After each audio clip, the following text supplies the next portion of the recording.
In this class, we will understand some numericals on electrical measuring devices.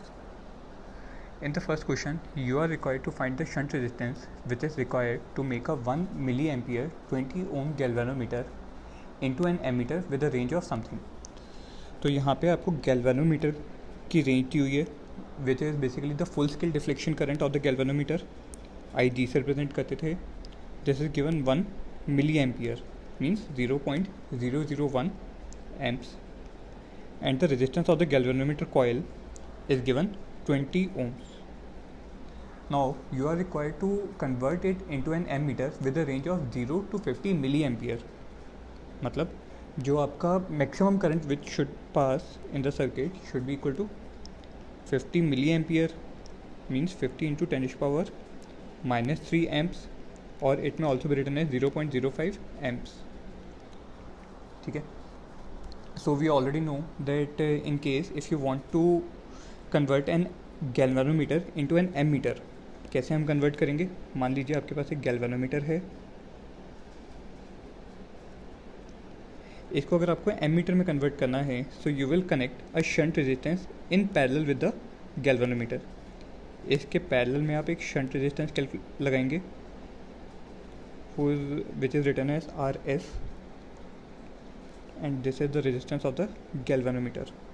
So the value of the shunt resistance RS is given by IG upon I minus IG multiplied by the resistance of the galvanometer,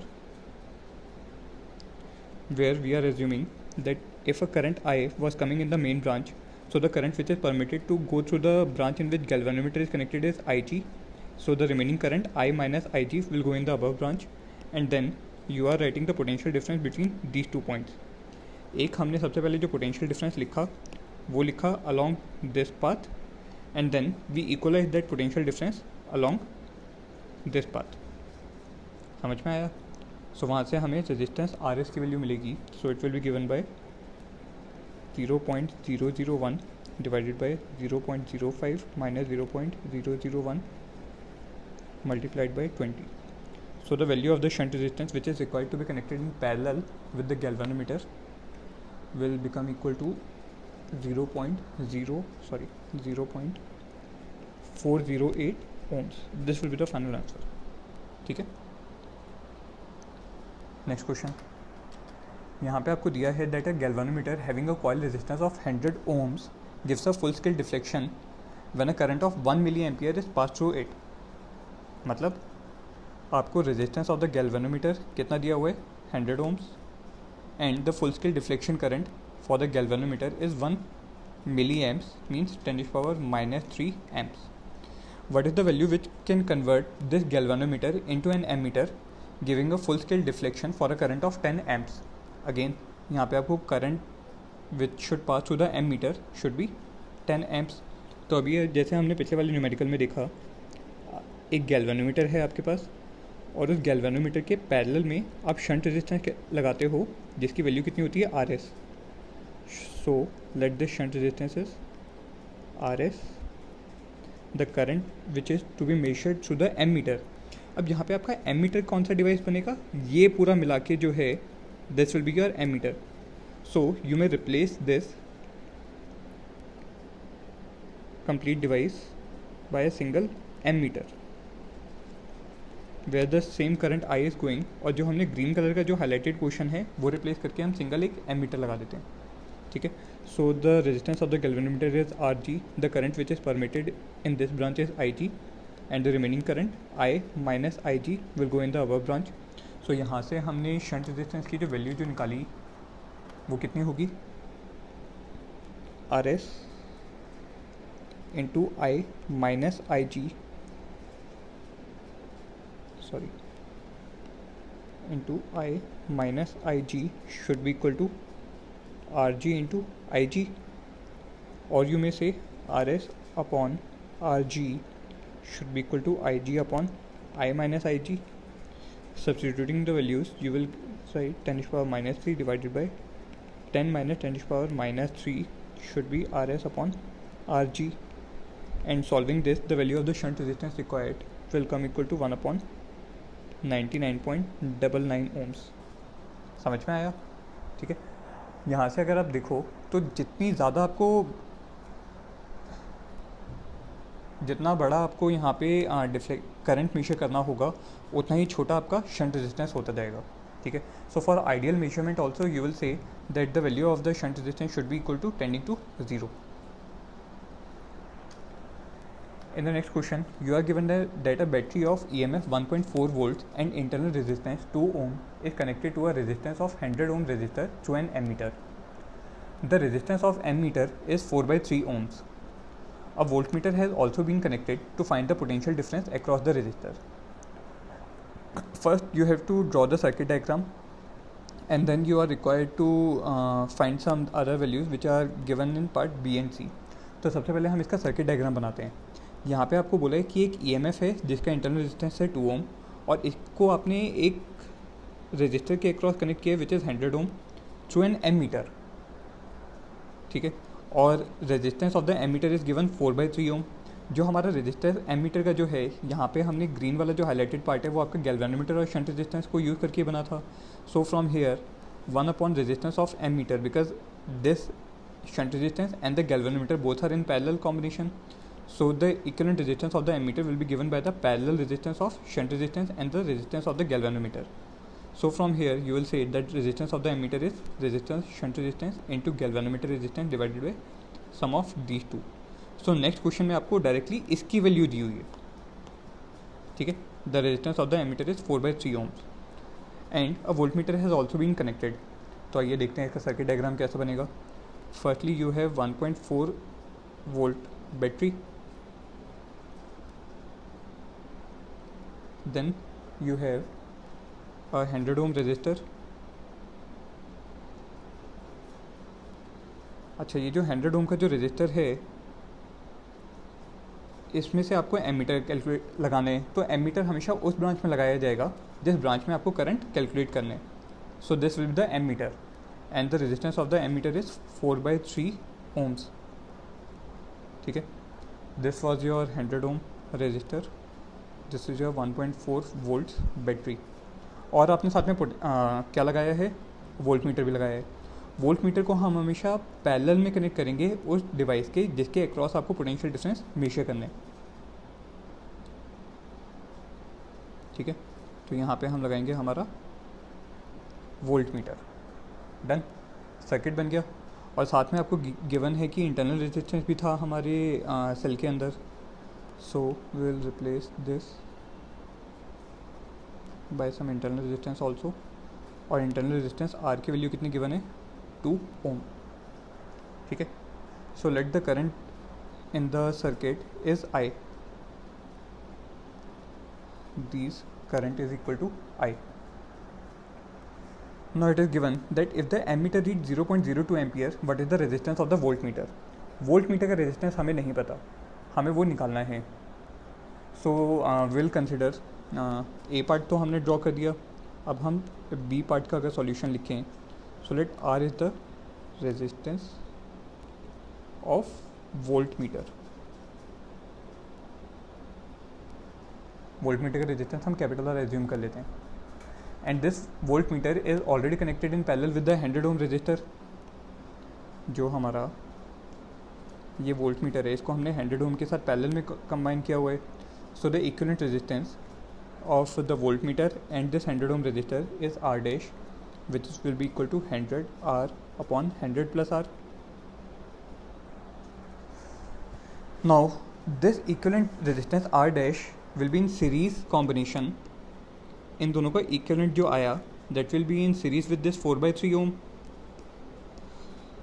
So the total resistance of the circuit RT will be given by, एक तो इसके साथ भी आएगा series में, और ये 2 ohm का जो रेजिस्टर है इंटरनल रेजिस्टेंस इसके साथ भी।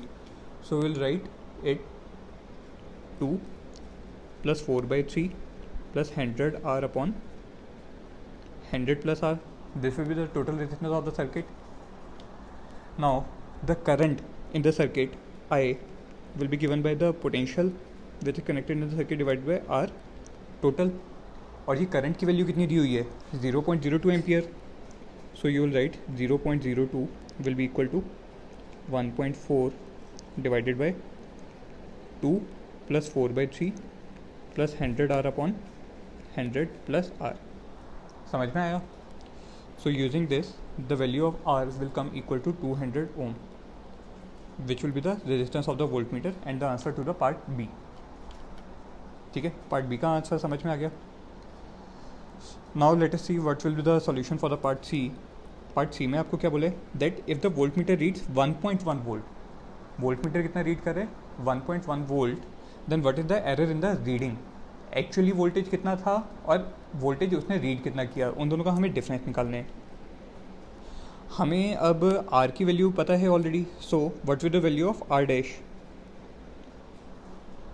This value of R dash will be equal to 100 into 200 upon 100 plus 200, so it will be 200 upon 3 ohms। R dash की वैल्यू पता चल गई, means now we know the equivalent resistance between this point and this point. इन दोनों point के बीच का equivalent resistance पता चल गया। So the potential difference across volt meter,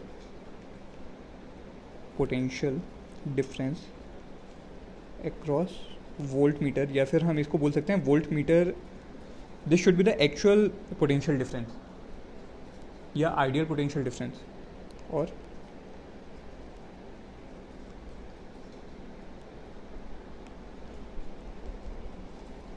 ideal delta V जो आपके पास आएगा that will be I into R dash, where I the current, current कितना पास कर रहा है हमारे सर्किट में 0.02 एम्प्स, और ये वाला ब्लू वाला पॉइंट और इस वाले ब्लू वाले पॉइंट के बीच में इक्विवेलेंट रेजिस्टेंस कितना है 200 अपॉन 3 ओम। सो इसके कॉरस्पॉन्डिंगली आपको जो पोटेंशियल जो मिलेगा that will be 1.33 volts. So ideally आपका पोटेंशियल डिफरेंस कितना होना चाहिए था 1.33 वोल्ट्स, बट वोल्ट मीटर ने रीड कितना किया 1.1 volt. So error will be equal to delta V ideal minus delta V measured. Ideally कितना होना चाहिए था 1.33, मेजर कितना किया 1.10, सो डिफरेंस कितना आया 0.23 volts. So this is the error in the reading. समझ में आया आपको? आइए अगला क्वेश्चन देखते हैं। In the next question, you are given that a battery of EMF 5 volts and internal resistance to 20 ohm is connected with a resistance R1 is equal to 50 ohm and a resistance R2 is equal to 40 ohm. A voltmeter of resistance 1000 ohm is used to measure the potential difference across R1. What percentage error is made in the reading? So firstly यहाँ पे भी आपको circuit diagram नहीं दिया है, so let us draw the circuit diagram first. आपके पास एक battery है 5 वोल्ट की जिसका इंटरनल रेजिस्टेंस गिवन है 20 ohm. Now this is connected across one resistance R1 and another resistance R2 through this. So this is small r whose value is 20 ohm, this is resistance R1 and this resistance is R2, given the potential or the EMF of the battery is 5 volt, and then you have connected a voltmeter जिसका खुद का resistance है 1000 ohm across the resistance R1. So let we connect a voltmeter between these 2 points and the resistance of the voltmeter is say for example RV. ठीक है, what percentage error is made in the reading? अगर आपने volt meter ना लगाया होता, से for example अगर आपके वोल्ट मीटर वाली सर्किट में हम एक स्विच भी लगा देते हैं, like this switch is there, when the switch is open, तो जो आपकी 5 वोल्ट की जो बैटरी जो है ये करंट किस डायरेक्शन में प्रोड्यूस करेगी, यहाँ से यहाँ पे। करंट हमारा वोल्ट मीटर वाले सर्किट में नहीं जाएगा बिकॉज वो वाला सर्किट जो है अभी ओपन सर्किट है, so current will flow in this direction, ऐसे फ्लो करेगा। ठीक है, तो वो करंट की अगर हम वैल्यू निकालें that current I will be equal to 5 volt divided by internal resistance of 20 ohm plus resistance R1 50 ohm plus resistance R2 40 ohm, because in that case if you will see तो आपके पास तीनों ही resistance जो हैं वो तीनों किस में आएंगे, सीरीज़ में आ जाएंगे। सो आपको करंट की इनिशियल वैल्यू जो मिलेगी that will be 5 upon 110 which will equal to 1/22 amps. इसको हम नेक्स्ट लाइन में लिख देते हैं 1/22 ampere.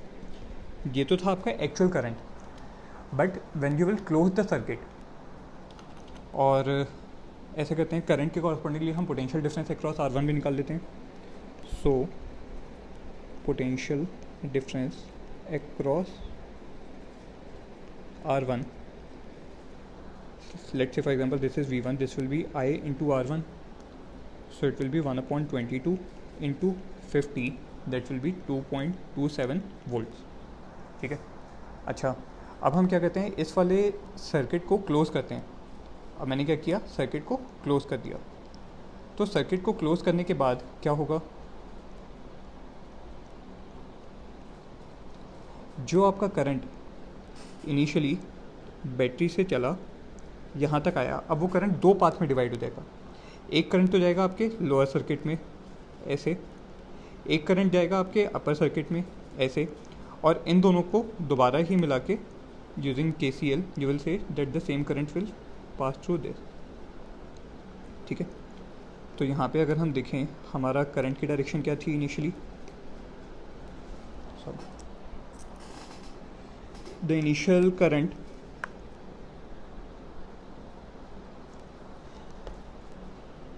was in this direction, which now is split it into two. One is in this direction and another one is in the lower direction, जो यहाँ से जाएगा ऊपर की तरफ आएगा और दोनों फिर दोबारा मिल जाएंगे। तो यहाँ पे अगर आप देखोगे आपके पास वोल्टमीटर और रेजिस्टेंस R1 सबसे पहले दोनों पैरेलल में आएंगे, फिर इन दोनों का इक्विवेलेंट रेजिस्टेंस जो है, इन दोनों का equivalent resistance that will be in series with R2 and internal resistance R। तो हम उसकी वैल्यू निकालते हैं। सबसे पहले अगर हम वोल्टमीटर और रेजिस्टेंस R1 का इक्विवेलेंट रेजिस्टेंस निकालें, so this is your first case जहाँ पे voltmeter is not connected, and this is your case 2 when voltmeter is connected. So here the current will be I dash, which will be given by 5 divided by, दोबारा से मैं आपको बताता हूँ हम यहाँ पे क्या करने वाले हैं। Firstly I am writing the potential difference या और the equivalent potential of this RV and R।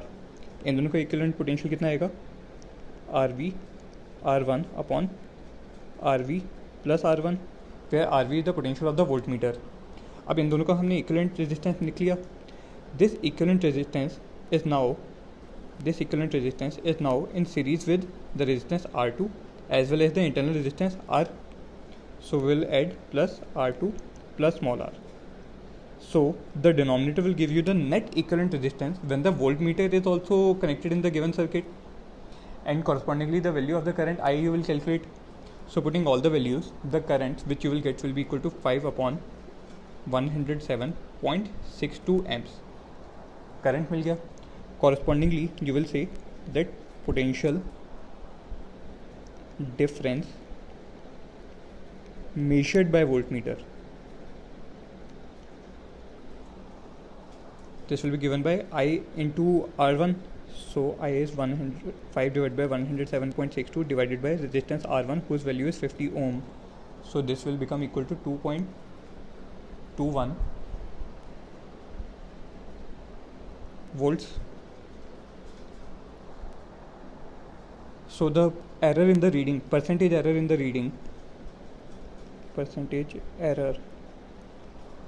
reading will be equal to, will be given by E, which will be equal to 2.27, which is the actual voltage जो होना चाहिए था without connecting the voltmeter। जब आपने voltmeter को connect किया तो potential कितना उसने शो किया, 2.21 divided by actual reading 2.27, and this whole multiplied by 100, so this error will become equal to 2.6%। तो ये जो हमें एरर जो मिला है ये मिला किस वजह से, क्योंकि जब आपने अपने सर्किट के अंदर वोल्टमीटर नहीं कनेक्ट किया था, सो उस केस में जो आपका इक्विवेलेंट रेजिस्टेंस जो था उसकी वैल्यू कुछ और थी, और उसकी वैल्यू कितनी थी, ये लेकिन जैसे ही आपने वोल्ट मीटर कनेक्ट किया तो वोल्ट मीटर का खुद का रेजिस्टेंस भी आपके सर्किट में आ गया, जिसकी वजह से आपके करंट आई की वैल्यू जो है, पहले आई था, ये अब करंट की वैल्यू क्या होगी, आई डैश हो गई। करंट क्या हो गया हमारा, चेंज हो गया। और करंट के चेंज होने की वजह से कॉरस्पॉन्डिंगली आपका जो पोटेंशियल ड्रॉप जो होगा वो भी क्या हो जाएगा, चेंज हो जाएगा, जिसकी वजह से अब आपको कुछ परसेंटेज एरर मिलेगा। समझ में आया? The same happens with the ammeter also. जब आप अपने सर्किट के अंदर एमीटर इंसर्ट करते हो तो भी आपके सर्किट का नेट रेजिस्टेंस जो है वो बढ़ जाता है, जिसकी वजह से जो आपके सर्किट में एक्चुअली जो करंट फ्लो होता है that is lesser than the ideal current, and therefore always an error in the reading is observe. So these were some questions related to the conversion of galvanometer into ammeter or voltmeter. In the next class, we will understand the numericals on meter bridge and potentiometer. Thank you.